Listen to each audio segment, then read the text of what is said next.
बिस्मिल्लाहिर्रहमानिर्रहीम। मेरा नाम है डॉक्टर नोमान अहमद। आज की इस वीडियो के अंदर टॉप 10 होम्योपैथिक मेडिसिन के पार्ट 2 की बात करेंगे, जिसके अंदर मैं आप लोगों को 5 होम्योपैथिक मेडिसिन बताऊंगा, जिसमें 3 इरेक्टाइल डिसफंक्शन और मेल सेक्सुअल डिसऑर्डर को हल करने के लिए होंगी और मास्टरबेशन के बैड इफ़ेक्ट को कम करने के लिए, और 2 जनरल होम्योपैथिक मेडिसिन होंगी, उनके बारे में आज हम बातचीत करेंगे। तो चलिए शुरू करते हैं। नंबर 1 पे जिस मेडिसिन को मैंने रखा है उस मेडिसिन का नाम है सेलेनियम।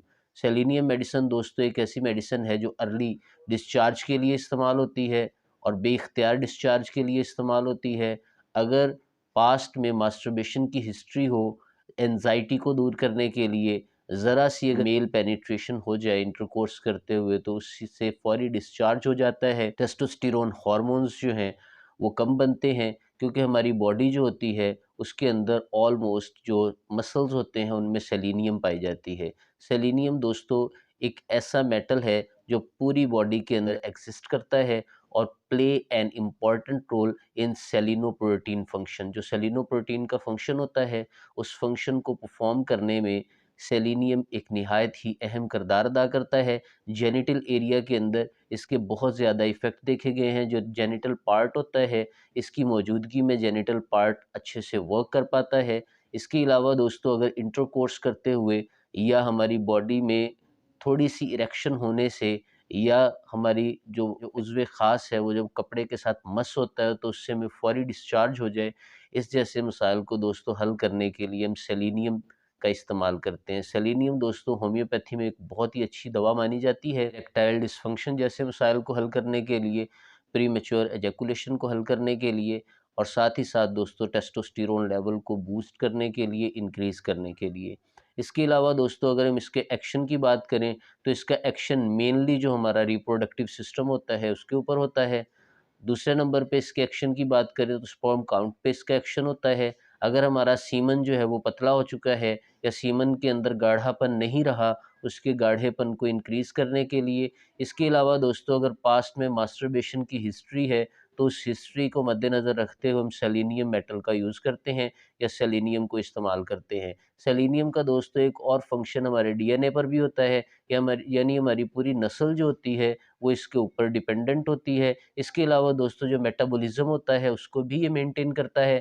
थायराइड में जो सेलेनियम होता है, इसने हमारे थायराइड ग्लैंड्स के अंदर बड़ा एक्शन अदा करना होता है, बड़ा रोल होता है। इसकी कंसंट्रेशन थायराइड ग्लैंड्स के अंदर ज़्यादा होती है। थायराइड ग्लैंड्स के अंदर इसकी कंसंट्रेशन ज़्यादा होने की वजह से ये सेलिनोप्रोटीन के साथ मिलकर जो इन्फेक्शन के नतीजे में और जो दीगर हमारी बॉडी में डैमेजेस होते हैं, उस डैमेजेस से हमें प्रोटेक्ट करता है, हमारी हिफाजत करता है। सेलेनियम मेटल दोस्तों एक बहुत ही अच्छी दवा मानी जाती है इनफर्टिलिटी के केस में, या जब हमारे सेल्स की प्रोटीन जो है मेटाबॉलिज्म के अमल से प्रोटीन के ऊपर इफ़ेक्ट पड़ जाता है, उस प्रोटीन के इफ़ेक्ट पर उस प्रोटीन को ठीक करने के लिए हम दोस्तों सेलेनियम मेटल का इस्तेमाल करते हैं। सेलेनियम मेटल कितनी पोटेंसी में और कब लेनी चाहिए?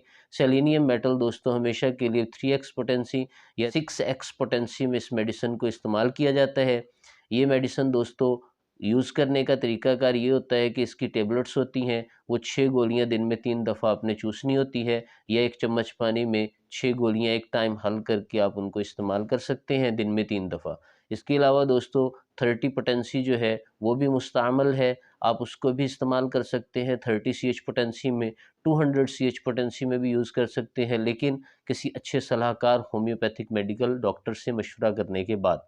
नंबर 2 पे अगर मैं मेडिसिन देखूँ, तो नंबर 2 पे बहुत ही बेहतरीन मेडिसिन जिसे अश्वगंधा कहा जाता है। अश्वगंधा दोस्तों एक इंडियन होम्योपैथिक मेडिसिन है। अश्वगंधा के अगर बेनिफिट्स देखे जाएँ रेपर्टरी को, और साथ ही साथ अगर मटीरिया मेडिका को स्टडी किया जाए, तो आपको इससे करोड़ों फ़ायदे मिलेंगे। करोड़ों फ़ायदों के साथ-साथ दोस्तों अगर हम देखते हैं, तो हमारी बॉडी के जो मसल्स होते हैं उसको बिल्डअप करने में, जेनिटल पार्ट जिसमें हमारा उज़्व ख़ास हो जाता है, और साथ ही साथ दोस्तों अगर हमारा सीमन पतला हो चुका है या मास्टरबेशन कर के सीमन की वो क्वालिटी नहीं रही जो सीमन की क्वालिटी होनी चाहिए थी, और स्पर्म की मोटेलिटी कम हो गई है, स्पर्म के अंदर दोस्तों कंसंट्रेटेड स्पर्म नहीं बनते, और साथ ही साथ वो एंजाइम्स जो हमारे स्पर्म्स में होने चाहिए वो मौजूद नहीं हैं, उनकी कमी को पूरा करने के लिए दोस्तों हम अश्वगंधा मदर टिंचर का इस्तेमाल करते हैं। अश्वगंधा मदर टिंचर को अश्वगंध नगोरी भी कहा जाता है। देसी होम्योपैथिक मेडिसिन है जो कि सदियों से इस्तेमाल होती आ रही है मेल जेनिटल प्रॉब्लम्स को हल करने के लिए। इसके अलावा अगर हम दोस्तों कंपैरिजन करें इसका और वाइग्रा का, वाइग्रा दोस्तों एक ऐसी मेडिसिन है जो प्रिस्क्राइब्ड मेडिसिन है, प्रिस्क्रिप्शंस मेडिसिन्स में आ जाती है। वो मेडिसिन दोस्तों इरेक्टाइल डिसफंक्शन के लिए मुस्तामल है। लेकिन अश्वगंधा को देखते हैं तो ये अडाप्टोजेनिक मेडिसिन है। अडाप्टोजेनिक मेडिसिन्स दोस्तों एक ऐसी मेडिसिन्स होती हैं जो स्ट्रेस लेवल को डिक्रीज़ करती हैं। स्ट्रेस लेवल को डिक्रीज़ करने के साथ-साथ वो नेचुरली हमारे टेस्टोस्टेरोन लेवल को इंक्रीज़ करती हैं, टेस्टोस्टेरोन लेवल को बूस्ट करती हैं। टेस्टोस्टेरोन लेवल जब बूस्ट हो जाता है तो हमारी बॉडी में वो तब्दीलियाँ आती हैं जो हमने पहले कभी भी ऑब्ज़र्व नहीं की होती। उम्र के साथ-साथ अगर टेस्टोस्टेरोन लेवल की बात करें तो ये आहिस्ता-आहिस्ता डिक्रीज़ होता रहता है। 40 प्लस में टेस्टोस्टेरोन लेवल और होता है। जब इंसान की उम्र 60 प्लस हो जाती है टेस्टोस्टेरोन लेवल और होता है। टेस्टोस्टेरोन लेवल की कमी की वजह से मेल अपनी ठीक से जो एक्शंस होते हैं बॉडी के वो परफॉर्म नहीं कर पाता, जिसकी वजह से वो अपने पास पार्टनर को भी सेटिस्फाई नहीं कर पाता। उससे दोस्तों कई मसाइल होते हैं, उन मसाइल के हल करने के लिए हम अस्कंद नगोरी या अश्वगंधा मेडिसिन का इस्तेमाल करते हैं। ये एक नेचुरल वाइग्रा के तौर पर भी जाना जाता है क्योंकि इसने हमारी बॉडी के अंदर टेस्टोस्टेरोन लेवल को ऑटोमेटिकली इंक्रीज़ करना होता है।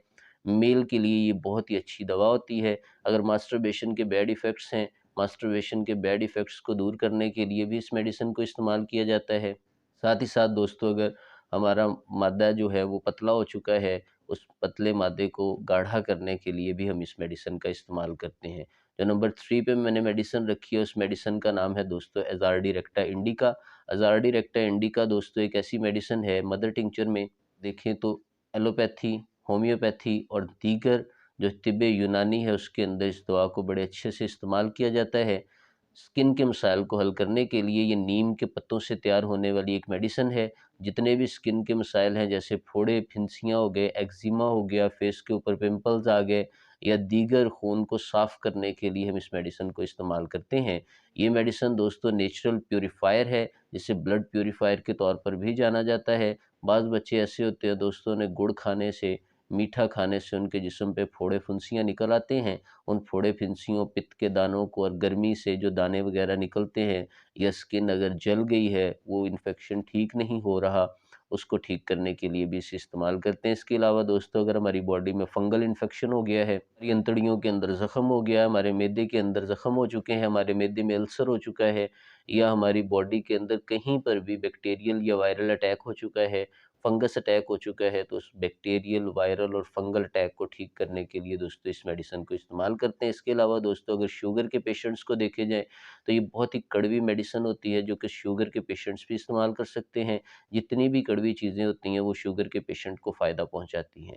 इसके अलावा दोस्तों जो चौथे नंबर पे मैंने मेडिसिन रखी हुई है उसका नाम है हेलोरहेना। हेलोरहेना मदर टिंचर जो होता है ये भी दोस्तों इस्तेमाल किया जाता है। ये कुर्ची के पौधे से तैयार होने वाला एक मदर टिंचर है। पेट के जितने भी मसाइल होते हैं, मरोड़ लगते हैं, बार-बार वॉशरूम जाने का प्रॉब्लम होता है या साथ ही साथ वॉशरूम में अगर जाते हैं तो पतले दस्त आते हैं, डायरिया हो जाता है, पेट ठीक से काम नहीं करता, अंतड़ियों की मूवमेंट ठीक नहीं होती, अंतड़ियों की मूवमेंट को ये मेडिसिन ठीक करने के लिए इस्तेमाल होती है। अगर डायरिया के नतीजे में पतले दस्त आते हैं और आंतों की अंदर सूजन हो गई है, सोज़श हो गई है, उस सोज़श को दूर करने के लिए भी हम इस मेडिसिन को इस्तेमाल करते हैं। ये बहुत ही अच्छी मेडिसिन है। जितने भी मैंने मदर टिंचर्स बताए हैं, उन मदर टिंचर्स के 20 ड्रॉप 1/4 कप गुनगुने पानी में इस्तेमाल करते हैं दिन में 3 से 4 दफ़ा। तकरीबन 10 दिन के इस्तेमाल से अगर एज़ार्डी रेक्टा इंडिका यूज़ कर रहे हैं तो 10 दिन के इस्तेमाल से फोड़े फिंसियाँ ख़त्म हो जाएँगे। अगर आप हेलोरहेना मदर टिंचर इस्तेमाल कर रहे हैं तो पेट के मसाइल विदिन 5 डेज़ आपके ठीक हो जाएँगे। और अगर आप अश्वगंधा इस्तेमाल कर रहे हैं तो अश्वगंधा दोस्तों एक बहुत ही मेडिसिन अच्छी मानी जाती है, जो कि मदर टिंचर में 20 ड्रॉप्स दिन में 3 दफ़ा 1/4 कप पानी में इस्तेमाल करने से आपके 10 दिन के अंदर टेस्टोस्टेरोन लेवल और दूसरे मसाइल हल हो जाएँगे। इसी तरह दोस्तों अगर हम बात करें 5वें नंबर पे मेडिसिन की, जो कि आखिरी मेडिसिन है इस टॉपिक की, होम्योपैथिक जो 10 मदर टिंचर्स बनाए थे उसकी, तो उस मेडिसिन का नाम है दोस्तों एग्नेस कास्टस। एग्नेस कास्टस दोस्तों क्यों में यूज़ की जाती है, जैसा कि आपको बता चुका हूँ, 2 मेडिसिन्स सेलेनियम और जो अश्वगंधा है, ये मेल जो जेनिटल एरिया है उनके लिए इस्तेमाल की जाती हैं और 2 मैंने आपको एज़ार्डी रेक्टा इंडिका और साथ ही साथ हेलोरहेना मदर टिंचर, ये मैंने आपको बताया जनरल टॉनिक्स या जनरल मेडिसिन्स हैं। अब पांचवी मेडिसिन जिसको हम डिस्कस कर रहे हैं उस मेडिसिन का नाम है एग्नस कास्टस। ये मर्दाना उज़्वे ख़ास के जितने भी मसाइल हैं वर्क करती है और एक नुमाया मेडिसिन के तौर पर जानी जाती है प्री मैच्योर एजेकुलेशन को ठीक करने के लिए। अगर लो लिबिडो है हमारी बॉडी के अंदर, जिमा की दिल नहीं है, हमारी बॉडी जो है वो थक जाती है, थोड़ा सा सेक्सुअल इंटरकोर्स करने के बाद हम थोड़ा सा डिस्चार्ज होते हैं और उसके बाद मन नहीं करता अपने पार्टनर के करीब जाने के लिए, तो ये दोस्तों एक बहुत ही अच्छी मेडिसिन है। अगर ख्वाहिश जमा ख़त्म हो जाए या हमारा इरेक्शन जो है वो प्रॉब्लम हो जाए, ठीक से इरेक्शन ना हो, थोड़ी सी इरेक्शन के बाद हमें प्रॉब्लम फेस करने को मिले, हमारा स्पर्म काउंट डिक्रीज़ हो चुका हो, हमारे सीमन एनालिसिस के अंदर अगर रिपोर्ट करवाने से हमारे स्पर्म की मोटेलिटी डिक्रीज़ हो चुकी हो या स्पर्म की क्वालिटी डिक्रीज़ हो चुकी हो, स्पर्म की क्वालिटी को भी इंक्रीज़ करती है, सीमन के अंदर जो गाढ़ापन होता है उस गाढ़ेपन को भी इंक्रीज़ करती है। और साथ ही साथ दोस्तों ये मेडिसिन जो है ये फौरी डिस्चार्ज के केस में भी इस्तेमाल की जाती है। ये दवा एक असरदार दवा के तौर पर जानी जाती है। होम्योपैथी में अगर एग्नेस कास्टस को देखा जाए तो ये बहुत ही अच्छी मेडिसिन है जो कि इरेक्टाइल डिसफंक्शन जैसे, लो लिबिडो जैसे और साथ ही साथ दोस्तों ये दीगर मसाइल को हल करने के लिए इस्तेमाल होती है। जो मसल्स होते हैं हमारे जेनिटल पार्ट के, हमारे पीनस के मसल्स, उज़्वे ख़ास के मसल्स को ठीक करने के लिए और स्ट्रॉन्ग करने के लिए ये मेडिसिन इस्तेमाल होती है, जिससे इरेक्शन प्रॉब्लम हल हो जाता है। ये मेडिसिन दोस्तों हमारे मसल्स को स्ट्रॉन्ग करती है, हमारे मसल्स को ब्रेन के रास्ते से इसने ताकत देनी होती है, हमारा ब्रेन एक्शन लेता है और एक्शन के नतीजे में हमारे बॉडी के जो मसल्स होते हैं वो साथ होने के साथ-साथ दोस्तों हमारी बॉडी के अंदर जो पीनाइल एरिया होता है उसके मसल भी स्ट्रॉन्ग हो जाते हैं। ये थी दोस्तों आज की हमारी 5 homeopathic medicine, top 10 homeopathic medicine का पार्ट नंबर 2। मैं उम्मीद करता हूँ आपको ये मेरी वीडियो पसंद आई हो। नेक्स्ट वीडियो तक के लिए दोस्तों अल्लाह हाफ़िज़।